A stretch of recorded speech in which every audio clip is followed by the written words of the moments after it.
My name is Dr. Paul McLendon, and I'm the Orthopedic Shoulder Specialist with Riverside Orthopedics and Sports Medicine.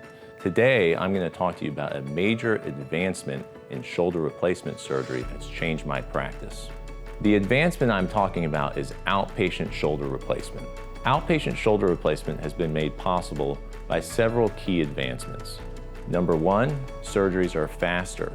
Typically, these operations are around an hour. This leads to less anesthesia time. Number two, the implants we're using are smaller, leading to less blood loss, also help expediting patients' recovery. For three, we have pain control. So we now provide regional anesthesia with long-acting anesthetics that will sometimes relieve patients' pain completely for 24 to 48 hours after surgery. And number four, we have patient optimization. So we now know how to identify risk factors for less optimal outcomes. And if we identify these before surgery, we can often correct them. By performing this surgery as an outpatient, we're able to deliver this life-changing operation to patients and have them recover in the comfort of their own home.